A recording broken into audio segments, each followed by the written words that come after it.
নমস্কাৰ এটা নতুন ভিডিঅ' লৈ মই আকৌ আহিছো আৰু আজি মই বুজাম তোমালোকক ক্লজ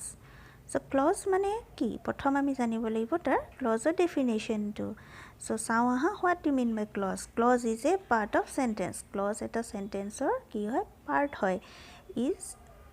এটা লং সেন্টেন্সৰ এটা অংশহে হয় ক্লজ সম্পূৰ্ণ এটা সেন্টেন্স নহয় আমি যদি ডিফাৰেন্সিয়েট কৰিব বিচাৰো ক্লজ আৰু সেন্টেন্সৰ ভিতৰত তো আমি কেনেকৈ কৰিম ক্লজ এটা সেন্টেন্সৰ পাৰ্ট হয় আৰু কিন্তু কমপ্লিট সেন্স আমাক কেতিয়াবা দিয়ে কেতিয়াবা নিদিয়ে কিন্তু সেন্টেন্স কি হয় কাৰণ সেন্টেন্সে সদায় এটা কমপ্লিট সেন্স বুজায় সেন্টেন্সটো নিজতে কমপ্লিট থাকে যেনেকৈ আই ক্যান স্পিক ইংলিশ এটো এটা সেন্টেন্স হয় আৰু ই সম্পূৰ্ণ অৰ্থ দিছে সো ইয়াত তোমালকে ক্লজ আৰু সেন্টেন্সৰ ডিফাৰেন্সিয়েশনটো তোমালকে গম পাইলা এতিয়া মকোজ যে ক্লজ মে সামটাইম গিভ সেন্স কেতিয়াবা ক্লজে সেন্টেন্সৰ মিনিং দিয়ে আৰু কেতিয়াবা ইজ ক্লজে নিজৰ মিনিং দিব নোৱাৰে বা কেতিয়াবা ই নিদিবও পাৰে নিজৰ সেন্স সো এটো হৈ গল সেন্টেন্স আৰু ক্লজৰ ডিফাৰেন্সিয়েশন এতিয়া আমি এটা এক্সাম্পল চাম when we get snow we will go sledding এতিয়া এই সেন্টেন্সটোত when we get snow we will go sledding ইয়াত এটা দুটা ক্লজ সোমাই আছে আৰু এই দুটা ক্লজে মিলি এটা সেন্টেন্স হৈছে হয়নে দুটা সেন্টেন্স ইয়াত দুটা সেন্টেন্স সোমাই থকা নাই ইয়াত দুটা ক্লজ সোমাই আছে আৰু দুটা মিলি প্লে এটা sentence form hall so when we get snow এই ক্লজটো এই পোৰশনটো কি হল আমাৰ ই when we get snow ই কাবাৰ হেল্প লৈছে নিজকে বুজাবলৈ যেনেকৈ we will go sledding or help লৈছে যদি আমি we will go sledding to অটৰাই দিওঁ তেতিয়া এই কমপ্লিট সেন্স দিবনে we will get snow যেতিয়া আমি স্নো পাম বা যেতিয়া স্নো হ'ব আহিব তো আমি কি কৰিম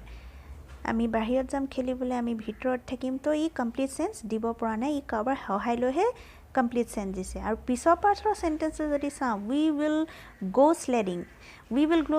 আমি স্লেডিংলৈ যাম এটোৱে ইটসেলফ কাৰো হেল্প নলৱাকে নিজৰ ভাৱ আৰামছে প্ৰকাশ কৰিব পাৰিছে সো ইয়াত দুটা ক্লজ আছিল এটাই আনটোৰ সহায় ললে কোনটো পাৰ্টে সহায় লৈছে নিজৰ ভাৱ প্ৰকাশ কৰিবলৈ when we get snow পোৰশনটোৱে ই কি কৰিছে ই সেকেন্ড পাৰ্টটোৰ হেল্প লৈছে we will go sledding so ইয়াৰ পৰা আমি কি বুজিলো যে এটা ক্লজত এটা ডিপেন্ডেন্ট আৰু এটা ইন্ডিপেন্ডেন্ট ক্লজ থাকে আৰু we will go sledding to কি হয় ইন্ডিপেন্ডেন্ট হয় আৰু when we get snow to কি হ'ব আমাৰ ডিপেন্ডেন্ট ক্লজ হয় সো এই সেন্টেন্সটো পৰা আৰু এটা বস্তু আমি ক্লিয়াৰ হলো যে ক্লজত দুটা টাইপস থাকে আৰু হে দুটা হৈছে কি আমাৰ ডিপেন্ডেন্ট ক্লজ আৰু ইন্ডিপেন্ডেন্ট ক্লজ ডিপেন্ডেন্ট ক্লজ আৰু ইন্ডিপেন্ডেন্ট ক্লজ বুজি পাবলৈ আমি দুইটাকে এক্সট্ৰাকে বুজিলো আহা ইন্ডিপেন্ডেন্ট ক্লজ মানে কি হৈছে ধৰিলে এটা সেন্টেন্স আছে I never miss English class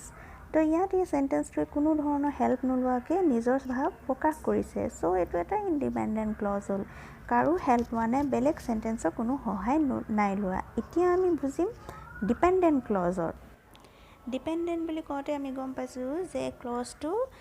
এটা আনটোৰ ওপৰত ডিপেন্ডেন্ট হৈ থাকে বা এটা সেন্টেন্স আনটোৰ সেন্টেন্সৰ ওপৰত ডিপেন্ড হৈ থাকিব যেনেকৈ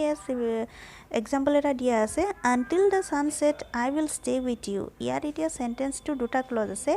এটা হৈছে until the sun set আৰু আনটো হৈছে I will stay with you ইয়াৰ এটা portion until the sun set এটোৱে নিজৰ ভাৱ অকলে প্ৰকাশ কৰিবলৈ পৰা নাই তো এটো কাৰ হেল্প লৈছে I will stay with you ইয়াত কিন্তু I will stay with you to independent হয় কাৰণ আমি ইয়াক যদি অটৰাই দিওঁ until the sunset যদি অটৰাই দিওঁ তেন্তে ই নিজৰ ভাৱ প্ৰকাশ কৰিব পাৰে সো ডিপেন্ডেন্ট ক্লজ মানে আমি গম পাইছো যে কি হয় এতিয়া আমি এটো ডিপেন্ডেন্ট ক্লজৰ এক্সাম্পলটো দি আমি ডিপেন্ডেন্ট ক্লজটো বুজি পাইছো ইয়াৰ এতিয়া আৰু তিনটা ক্যাটেগৰী আছে ডিপেন্ডেন্ট ক্লজৰ তো হেতু ওপৰত আমি ডিসকাস কৰো ডিপেন্ডেন্ট ক্লজ আকৌ আমাৰ তিনটা ভাগত ভাগ হৈছে যেছে নাউন ক্লজ এডজেক্টিভ ক্লজ আৰু এডভাৰ্ব ক্লজ এতিয়া আমি নাউন ক্লজটো বুজো আহা সো নাউন ক্লজত এতিয়া আমি এটা সেন্টেন্স চাও I think that the war will end soon এতিয়া এই সেন্টেন্সটো নাউন মানে কি প্ৰথম noun naming words are called as noun নাম বুজোৱা হক লাগিলে বস্তুৰ হক মানুহৰ হক ভাও বুজোৱা হক তো নাম বুজালে আমি নাউন বুজো সো এতিয়া এই সেন্টেন্সটোত আমি যদি হোৱাট বা কি বুলি কোৱেশ্চন কৰোঁ আই থিংক কি হোৱাট মই কি ভাবোঁ মই ভাবোঁ যে দ্য ৱাৰ উইল এণ্ড চুন যে যুদ্ধখন সোনকালে শেষ হ'ব তো নাউন ক্লজত আমি হোৱাট আৰু কি বুলি যদি কোৱেশ্চন কৰোঁ আৰু যিটো আনচাৰ পাওঁ যদি ওলায় তেন্তে সেইটো এটা আমাৰ নাউন ক্লজ হয় next example tell me how old is C tell me what tell me কি ক'ম যে সি তাৰ কিমান বয়স হৈছে তাই কিমান বয়স হৈছে হাউ অল্ড চি ইজ তো এইটো এটা আকৌ কি হৈ গ'ল আমাৰ